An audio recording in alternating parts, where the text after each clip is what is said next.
மாதம்தோறும் 4 million பார்வையாளர்களை சென்றடையும் நமது நியூஸ் டைம் டிஎன் சேனலில் உங்களது விளம்பரங்கள் இடம்பெற வேண்டுமா? உடனே தொடர்பு கொள்ளுங்கள். 7603836167. உங்களது பிசினஸை அடுத்த கட்டத்திற்கு கொண்டு செல்ல எங்களுடன் இணையுங்கள். வணக்கம், நான் Damodaran Prakash. News time TN நேயர்களுக்காக தெருக்கூத்து பகுதி.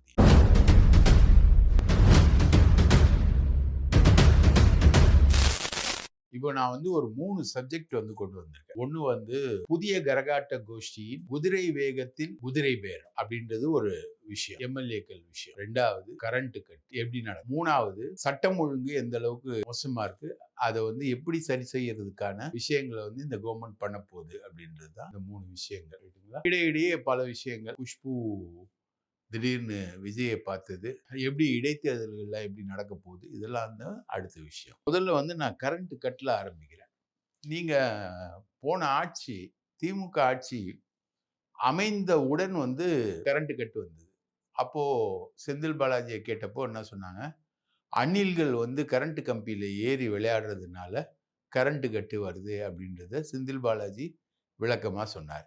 இப்போ நிர்மல்குமார் ஆட்சிக்கு வந்திருக்காரு. தாவேக ஆட்சி, நிர்மல்குமார் மின்துறை அமைச்சராக வந்திருக்காரு. உடனே கரண்ட் கட்டு. திருவள்ளூர்லாம் 12 மணி நேரம் கரண்ட் கட்டு. என்ன பண்ணுவாங்க, இதுல பல மருத்துவமனைகள்லையும் வீடுகள்லையும் நோயாளிகளா இருக்கிறவங்க பலர் கண்ணுக்கு தெரியாம இறந்துகிட்டு இருக்காங்க. இதெல்லாம் கணக்கிலேயே வரல. பல டெத்து இது வரைக்கும் ரிப்போர்ட்டே ஆகல. அந்த அளவுக்கு கரண்ட் இல்லாம மனுஷனால வாழவே முடியாது. அந்த அளவுக்கான ஒரு விஷயம் தமிழ்நாட்டில் நடந்துகிட்டே இருக்கு. அது எப்படிப்பா, அது ஒவ்வொரு ஆட்சி மாற்றத்துக்கு போதும் கரண்ட் கரெக்டா கட் ஆகுது. ஒருத்தர் அணில்ன்றாரு, இவர் என்ன சொல்றாரு, கருப்பு ஆடுகள் நிறைய இருக்கு ஈபியில அப்படின்னு சொல்றாரு. பள்ளம் நோண்டி வச்சிருக்காங்க அப்படின்னு சொல்றாரு. ஏன் திருவள்ளூர்ல பள்ளம் நோண்டுறதுக்கான வேலையே கிடையாது. திருவள்ளூர்ல அங்க மெட்ரோ வாட்டரா இருக்கு, அங்க பள்ளம் நோண்டுறதுக்கு. அங்க பள்ளம் நோண்டக்கூடிய விஷயம் எப்படி நடந்தது, 12 மணி நேரம் அங்க எப்படி கட் ஆச்சு அப்படின்னா, மின்மாற்றி பழுது அப்படின்னா, டிரான்ஸ்ஃபார்மர் பழுதாகுதான். அது எப்படி கரெக்டா ஆட்சி அமைஞ்ச உடனே பழுதாகும் அப்படின்னு பார்த்தீங்கன்னா, அதுக்குள்ளதான் இருக்குது ஒரு பெரிய ஊழல் சூட்சுமம். அதாவது எல்லாருக்கும் நல்லா தெரியும், மார்ச் மாசமே இந்த கவர்மெண்ட் போயிடுச்சு. அப்பதான் வெயில் உக்கிரமா அடிக்க ஆரம்பிச்சு. மார்ச், ஏப்ரல் அந்த மாசங்கள்ல தான் உக்கிரமா அடிக்க ஆரம்பிச்சுது. அந்த உக்கிரமா வெயில் அடிக்கும் போது கரண்ட் கட் ஆகல. கரண்ட் ஓரளவுக்கு எல்லா இடத்துலையும் சப்ளை ஆகிக்கிட்டு தான் இருந்தது. ஆனா புதுசா ஆட்சி அமைஞ்ச உடனே கரண்ட் கட் ஆகுது. ஏன் அப்படின்னு பார்த்தீங்கன்னா, தமிழ்நாட்டில் ஒரு 20,000 மெகாவாட்டுக்கு மேல வெயில் காலங்கள்ல கரண்ட் யூஸ் ஆகும். நம்ம தெர்மல், அப்புறம் மற்ற வகையில் இருக்கக்கூடிய அனல் மின் நிலையங்கள், நெய்வேலி மாதிரி இருக்கக்கூடிய வடசென்னை, இந்த மாதிரி இருக்கக்கூடிய அனல் மின் நிலையங்கள்ல நமக்கு கிடைக்கிறது 10,000 மெகாவாட் தான்.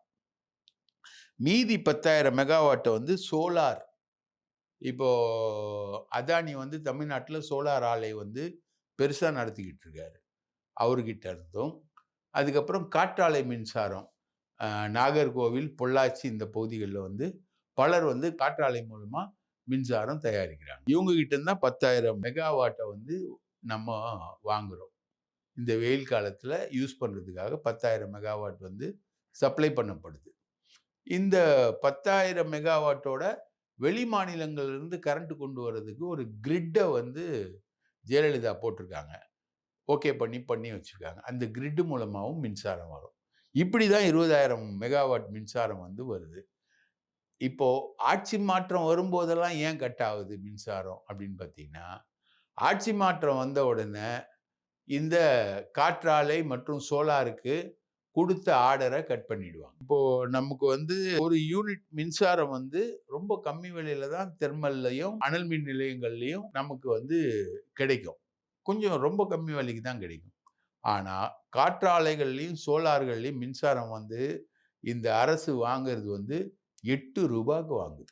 மொத்தம் ஒரு 5 ரூபாய் டிஃபரன்ஸ் வரும் இந்த மின்சாரத்துக்கும் அந்த மின்சாரத்துக்கும். ரைட்டுங்களா? அப்போ அதிக விலை கொடுத்து மின்சாரம் வாங்குறதுனால ஒவ்வொரு மின்துறை அமைச்சரும் அந்த ஆலைகள் கிட்ட கட்டிங் கேட்கறது வழக்கம். அதுக்காக என்ன பண்ணுவாங்கன்னா, முதல்ல ஆட்சிக்கு வந்த உடனே அவங்களோட சப்ளைய கட் பண்ணிடுவாங்க. இப்ப அவங்களோட சப்ளை கட் ஆனா என்ன ஆகும்? மின்சார சப்ளை பாதியா குறையும். ரைட்டுங்களா? இப்போ வந்து மின்சார கன்சம்ப்ஷன் அதிகமா இருக்கக்கூடிய இந்த பீரியட்ல மின்சார சப்ளை பாதியா குறைஞ்சா என்ன ஆகும்? தமிழ்நாடு முழுக்க மின்வெட்டு ஏற்படும். பயங்கரமான ஒரு மின்வெட்டு தமிழ்நாடு முழுக்க ஏற்படும். இது எவ்வளோ இப்படி கன்சியூம் பண்றாங்க அப்படின்ற ஒரு கணக்கு வந்து மின்வாரிய அதிகாரிகள கேட்டா அவங்க சொல்றாங்க, சுமார் 40,000 கோடிக்கு இவங்க கன்சியூம் பண்றாங்க. வாங்குறாங்க. மின்சாரத்த வாங்குறாங்க. ரூ. 8 பெர் யூனிட் 40,000 கோடிக்கு வாங்குறாங்க. அதுல 20% 25% போட்டீங்கனாலே ஒரு 10,000 கோடி ரூபா வரும். ரைட்டுங்களா? அது அவ்வளோ சீக்கிரம் அவங்க குடுப்பாங்களா? ஏற்கனவே அவங்க சப்ளை பண்ணிட்டு இருக்காங்க. அவங்க வந்து அவ்வளோ சீக்கிரம் குடுப்பாங்களா? அப்ப அவங்கள கட் பண்ணணும். அப்ப அவங்கள கட் பண்ணா என்ன ஆகும்? சப்ளை கட் ஆகும். சப்ளை கட் ஆகும்னா என்ன ஆகும்? அவங்க கட் ஆகும்போது அவங்களுக்கு ஏற்படுற நஷ்டத்த ஈடுகட்டுறதுக்கு ஒரு யூனிட்டுக்கு ரூ. 2 பேசிஸ்ல இவங்க வந்து ஒரு 10,000 கோடி ரூபா வாங்கணும். இந்த 10,000 கோடி ரூபா வாங்குறதுக்காக தான் இப்போ இவங்க மின்சாரத்த கட் பண்ணிக்கிட்டு இருக்காங்க. மின்வெட்டுல இருக்கக்கூடிய மிக நுணுக்கமான பாலிடிக்ஸ் ஏன் தமிழ்நாட்டுல மின்வெட்டு நடக்குதுன்றதுக்கு காரணம் இதுதான். புரியுதுங்களா? அதே மாரி இவங்க வந்து ஆட்சிக்கு வந்த உடனே மதுபான அதிபர்கள் கிட்ட பேசிட்டாங்க. மதுபான அதிபர்கள்லாம் செட்டில் ஆயிட்டாங்க. லோக்கல்ல இருக்கக்கூடிய தாவேகாவினருக்கும், லோக்கல்ல இருக்கக்கூடிய ஒயின் ஷாப்புக்கும் ஒரு அக்ரீமெண்ட் வந்துருச்சு. அவங்களுக்கு தேவையான மாமூல் வந்து குடுக்கணும். பலர் வந்து பல திமுகவினர் வந்து ஒயின் ஷாப்புகள்ல ரெகுலரா மாமூல் வாங்கிட்டு இருக்காங்க. உதாரணத்துக்கு நீங்க பார்த்தீங்கன்னா, அவங்க கிட்ட கேட்கும்போது அந்த ஊழியர்கள் கிட்ட கேட்கும்போது சொல்றாங்க, "சார் ஒரு 5 இல்ல 10 திருநங்கை ஒரு நாளைக்கு வருவாங்க சார். 10 திருநங்கைக்கு ரூ. 10 குடுக்காம கடைய விட்டு நகர மாட்டாங்க சார். அவங்களுக்கு மட்டுமே ஒரு ரூ. 100 நாங்க குடுக்க வேண்டியிருக்கும்." அப்படின்னு சொல்றாங்க. அவங்களுடைய அடிப்படை சம்பளம் ரூ. 14,000. ரூ. 14,000 அவங்க வந்து அந்த கரண்ட்டு, அந்த பாட்டில் உடையறது, பாக்கெட்டு அட்டைகள் சிதறது இது எல்லாத்தையுமே மெயின்டெயின் பண்ணணும். இப்போ ஒரு 500 கடைய மூடியிருக்காங்க. இந்த 500 கடை மூடப்பட்டது வந்து பஸ் ஸ்டாண்டு, ஸ்கூல் பக்கத்துல மூடப்பட்டிருக்கு. இந்த இடங்கள்ல எல்லாத்துலயுமே மணமகிழ் மன்றம், FL2 லைசென்ஸ் பெற்ற பார்கள் இயங்க இந்த கவர்மெண்ட் அது அனுமதிச்சிருக்கு. எப்படி ஒரு சைடு முதலாளிகிட்டயும் காசு, ஒரு சைடு சில்லற ஆட்கள்கிட்டயும் காசு. இவங்க வந்து ஃபுல்லா அப்படியே வந்து செட்ரைட் ஆகி வராங்க. அதாவது பழைய செக்யூரிட்டி போய் புது செக்யூரிட்டி வர மாரி ஒரு ஏற்பாடு தான் இப்போ வந்து நடந்துகிட்டு இருக்கு. ஊழலற்ற அரசாங்கம், நான் தூய சக்தி, தூய சக்தின்னு சொன்னார் இல்லையா? இந்த தூய சக்தி, தீய சக்தி என்னென்ன வேலை செஞ்சதோ, அதே வேலைகள தான் செஞ்சுகிட்டு இருக்காரு அப்படின்றது தான் நமக்கு கிடைக்கக்கூடிய தகவல்கள்னு வச்சுக்கோங்களேன். இதுலயும் இன்னும் 2, 3 வேலையும் செய்றாரு நிர்மல்குமார். அந்த வேலைய சொன்னா தான் ரொம்ப ஆச்சரியம். கோ சட்டத்துறை அமைச்சரா போட்டிருக்காங்க. கவர்ன்மென்ட் ப்ளீடர் போட்டிருக்காங்க இல்லையா? இப்போ கவர்ன்மென்ட் ப்ளீடரா வழக்கறிஞர்கள போட்டவங்க எல்லாமே ஆர்எஸ்எஸ்காரர். கொஞ்சம் நெஞ்ச தாவேகாக்காரங்கள வந்து சில வழக்கறிஞர் சட்டத்துறை பணிகளுக்கு போட்டு, பாக்கி எல்லாமே கவர்ன்மென்ட் ப்ளீடர் ஃபுல்லா வந்து ஆர்எஸ்எஸ்காரங்கள இவரு வந்து போட்டுக்கிட்டு இருக்காரு. ரைட்டுங்களா? இவரு தான் இந்த ரூட்ன்ற ஒரு கம்பெனி வந்து விஜய்க்கு வியூக அமைப்பாளரா இருந்து, குழந்தைங்கள எல்லாம் கூட விஜய்க்கு ஓட்டு போட வைக்கிற மாதிரி விஷயங்கள் எல்லாத்தையும் கிரியேட் பண்ணி ஒரு விஜய் வேவ வந்து கிரியேட் பண்ணாங்க இல்லையா? அந்த ரூட்டுக்கான ஐடியா குடுக்கக்கூடிய ஆளே இந்த நிர்மல்குமார் தான். இந்த நிர்மல்குமார் தான் உண்மையான மிகப்பெரிய பாம்பு, ஆர்எஸ்எஸ் பாம்பு.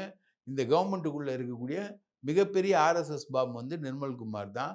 இவர் தான் வெகு விரைவில செந்தில் பாலாஜி மாரி மாட்டக்கூடிய ஆளா இருப்பாங்க அப்படின்றது வந்து கிடைக்கக்கூடிய தகவல்கள்.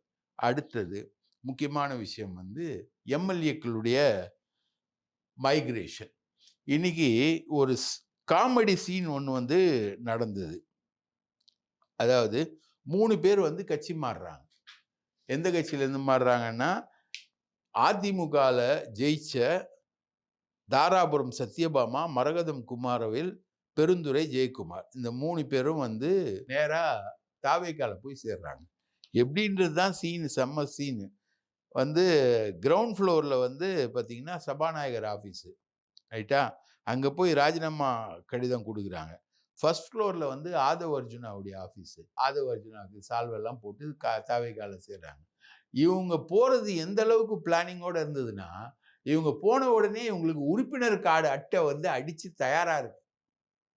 ஆதவ அர்ஜுனா ஆஃபீஸ்ல. அப்போ இது திட்டமிட்ட விஷயம் தானா?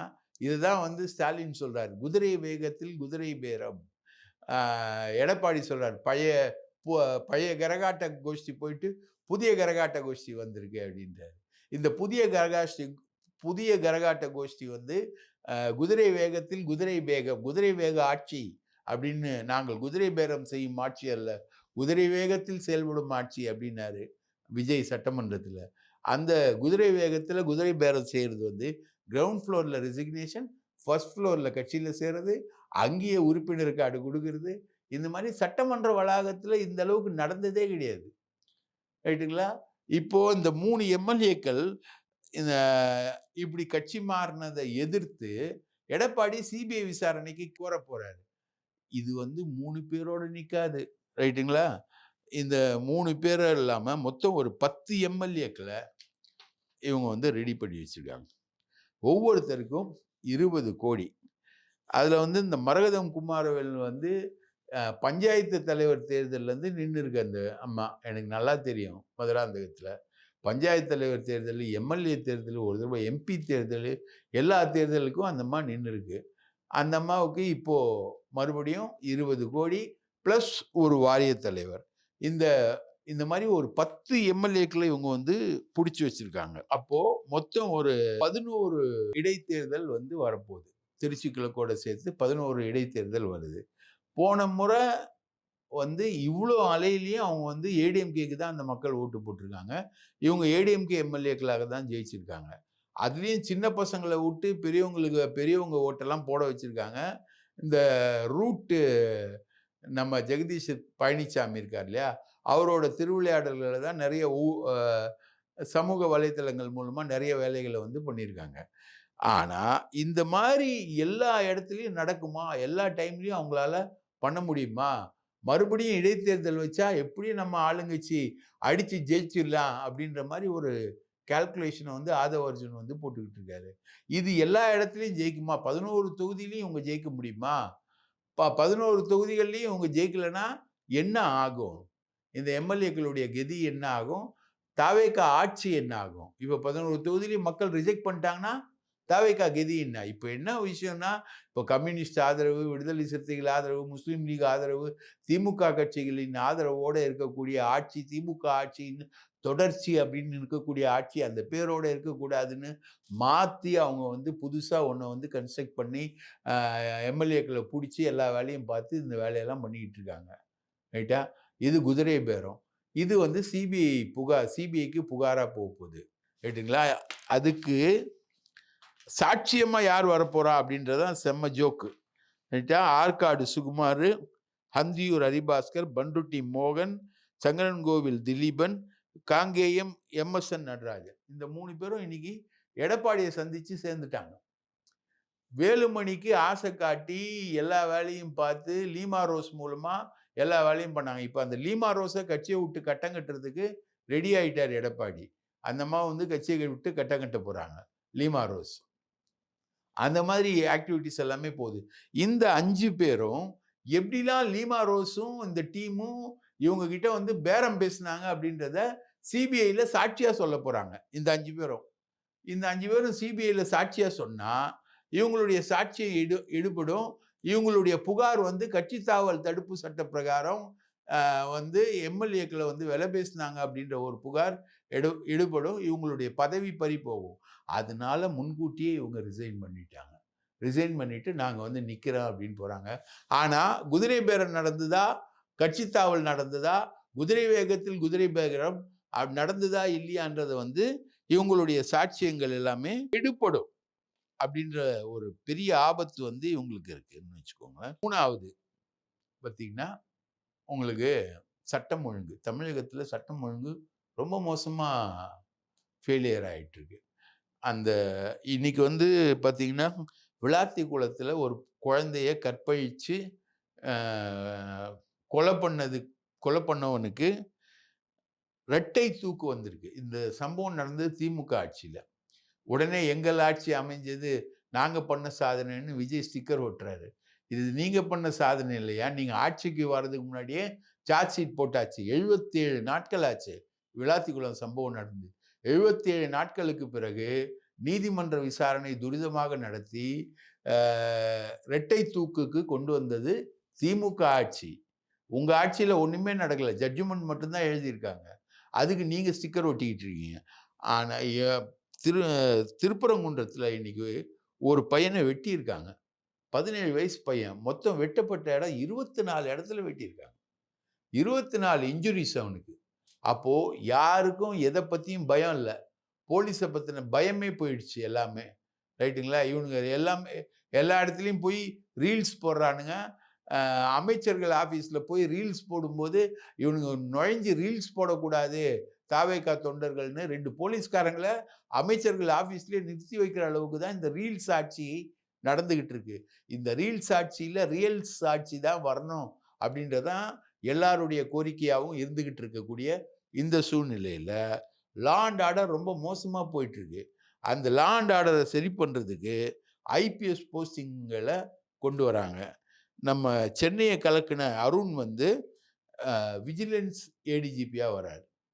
விஜிலன்ஸ்ன்றது முழுக்க முழுக்க போலீஸ்காரங்கள மத்த இடங்கள லஞ்ச ஒழிப்பு துறையுடைய ஏடிஜிபியா அவர் வராரு.